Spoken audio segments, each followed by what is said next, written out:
같은 피아노를 치는데도 왜 어떤 사람의 연주는 유난히 소리가 예쁠까요? 나름 부드럽게 맑은 소리로 친다고 노력해보지만 소리가 뚝뚝 끊기고 딱딱하면 연습조차 하기 싫어지잖아요.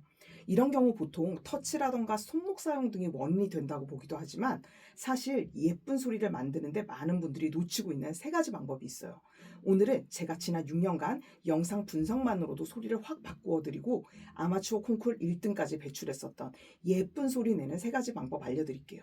그리고 여러분들의 기본기를 차근차근 점검해보고 초보 때부터 피아노를 꾸준히 잘 칠 수 있는 노하우도 이 영상의 고정 댓글에 설명해 두었으니까요. 참고해 보시길 바랄게요.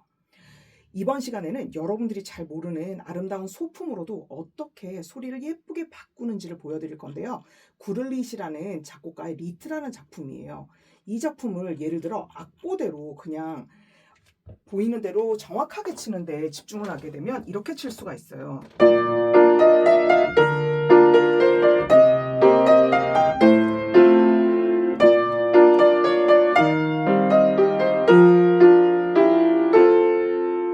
그런데 오늘 배우게 될 예쁜 소리의 비밀 세 가지 이 원리를 적용해 가지고 연습을 하시게 되면 음악이 이렇게 달라져요. 하나, 둘, 셋.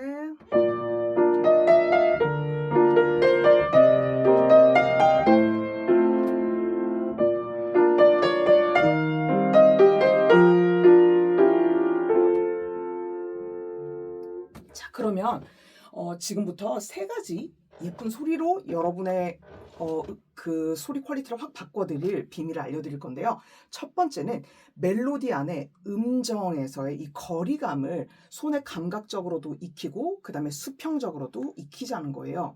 우리가 집에서 이제 항상 생활하다 보면은 처음에는 뭐 예를 들어 이사를 와서 어떤 물건들을 놔뒀을 때는 그 위치가 익숙하지 않다가 이제 어느덧 일상에 딱 적응이 돼서 아침에 자연스럽게 일어나서 내가 휴대폰을 놓았던 위치 아니면 뭐 램프가 있는 위치, 책이 있는 위치 이렇게 자연스럽게 동선을 따라서 물 흐르듯이 편안하게 움직이게 되잖아요.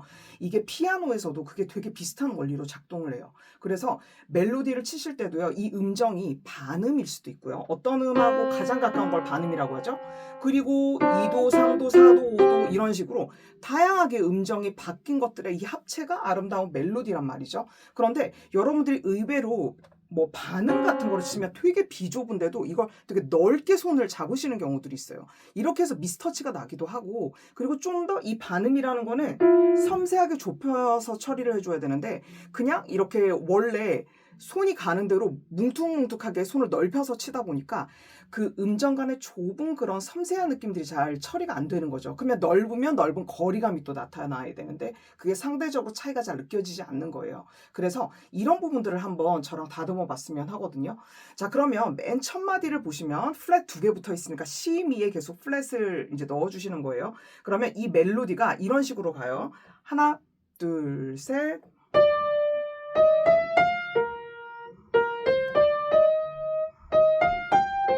둘, 셋.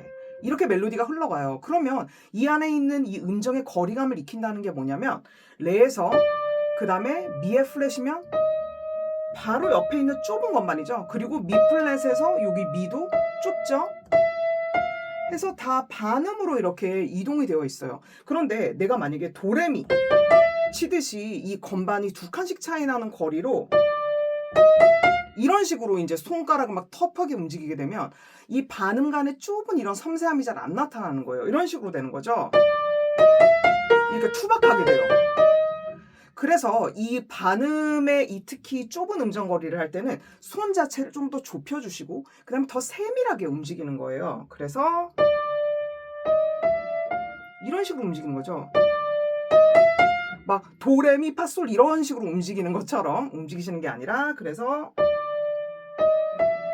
이렇게요. 그 다음에 다음 마디도 보시면 하고 같은 음에서 여기도 도레미라는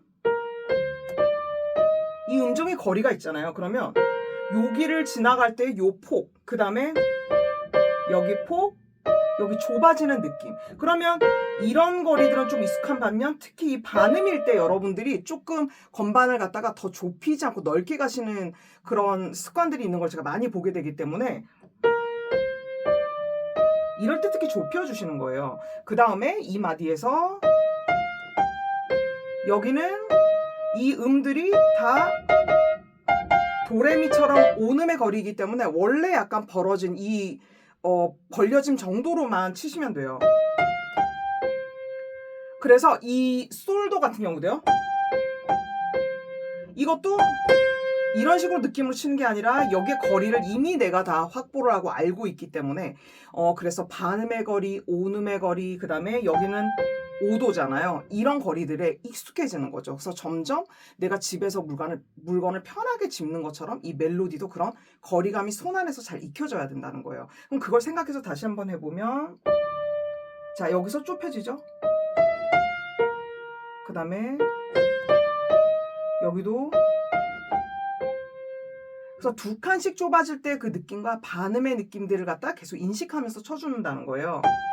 여기도 이 길이. 그 다음 뒤에 조금 더 가보면 여기도 반음이 나오잖아요. 도샵. 그러면 이런 식으로 터프하게 가지 않고 좁아졌어. 이 느낌을 느끼는 거죠. 그리고 레미파니까 여기도 이 3도의 거리가 있잖아요. 생각하고 그 다음에 떨어졌다가 이 거리에서 6칸을 떨어졌다가 올라왔다가 이런 식으로 그 다음에 또 한 칸 내려오고. 그래서 단순히 음을 읽는다기보다는 멜로디의 이 음정이 어떻게 움직이고 어떤 거리를 갖고 있고, 특히 제가 오늘 강조하고 있는 이 반음의 거리들을 멜로디 사이사이 중간에서 되게 아름답게 처리하는 거, 그게 좀 중요합니다. 그다음에 두 번째는 뭐냐면 반음의 텐션을 느끼는 건데요. 그 아기상어 같은 노래 보시면 반음 차이잖아요. 이때 반반음인데도 되게 긴장이 느껴지죠. 이것처럼 여러분들이 여기 지금 제가 그 꽃 표시로 해놓은 것들이 반음이란 말이에요. 그래서 이 사이도 물론 반음이긴 하지만 특히 특징적인 걸 조금 해놨어요. 그러면 이 부분을 갖다가 이 좁아진 느낌과 그 다음에 여기가 약간 텐션을 줬다가 여기서 힘이 빠지는 느낌들을 콕 집어서 한번 표현을 해보시는 거죠. 그러면 이 음에선 여기로 올라가고 있잖아요. 그럼 얘를 눌러줬다가 힘을 약간 빼줍니다. 이렇게.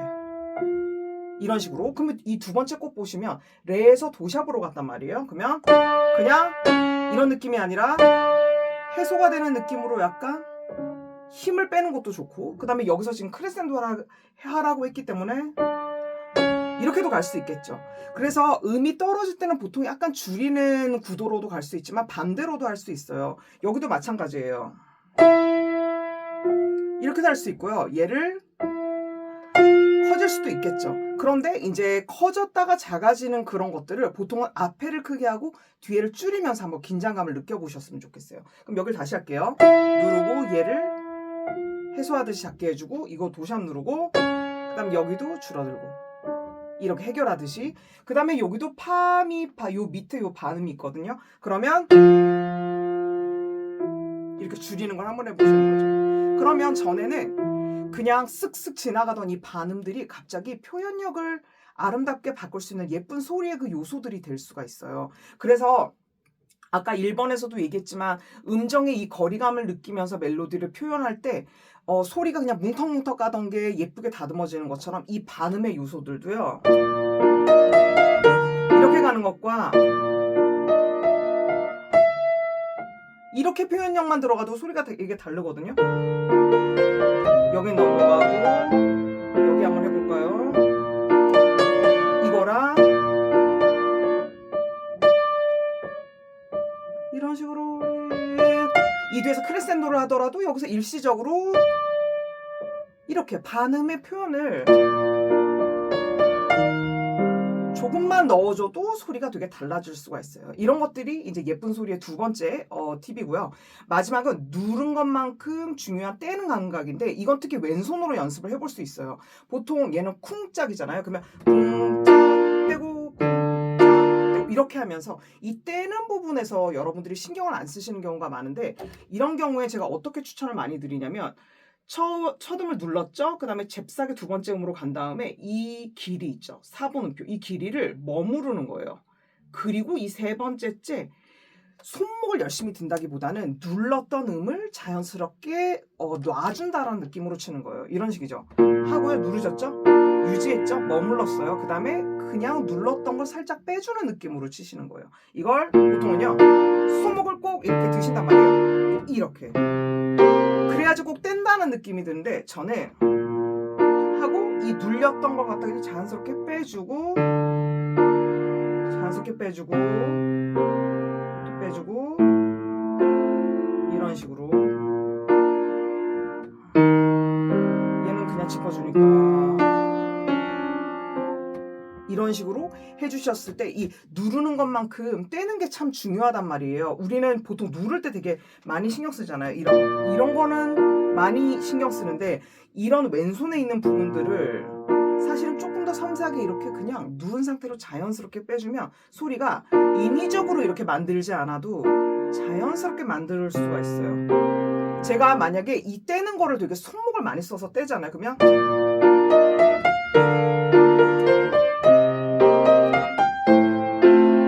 이런 식으로 표현이 되는데 아까 말씀드린 대로 자연스럽게 빼게 되면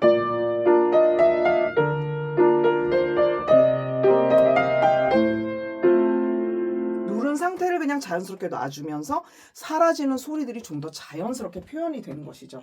그래서 지금까지 예쁜 소리로 피아노를 칠 수 있는 3가지 팁을 살펴보았는데요. 피아노를 치다 보면 저는 우리의 삶이랑 되게 비슷하다는 생각을 많이 하게 돼요. 우리는 좋은 소리를 내고 싶을수록 자꾸 더 이렇게 표현하려고 하고 더 잘하고 싶어 이렇게 애를 쓰잖아요. 그런데 오히려 좋은 소리라는 게 사이에 이렇게 거리감을 자연스럽게 표현하고 그다음 반음이라는 이런 작은 차이를 느끼고 그리고 잘 누른 것만큼 자연스럽게 잘 놓아줄 때 더 예쁘게 아름답게 표현되는 경우가 많더라고요. 우리 일상에서도 무언가를 막 애써서 잘하는 것도 중요하지만 때론 평범한 그런 일상을 자연스럽게 보내면서 또 작은 변화를 즐거워하고 때로는 삶의 여유를 주면서 긴장을 내려놓는 것도 좀 필요하잖아요. 이렇게 피아노를 잘 친다는 게 어쩌면 인위적으로 막 노력을 하는 것보다는 한음 한음을 되게 소중하게 그리고 그 음들의 캐릭터들을 잘 살리면서도 편하게 놓아줄 수 있는 그런 과정들의 그 총합체라는 생각이 듭니다. 오늘도 끝까지 이렇게 영상 시청해 주셔서 감사드리고요. 다음에도 여러분들이 음악을 더 사랑할 수 있는, 음악과 더 가까워질 수 있는 좋은 강의로 또 찾아뵙도록 할게요. 그러면 즐거운 하루 되시고요. 다음 시간에 또 만나요.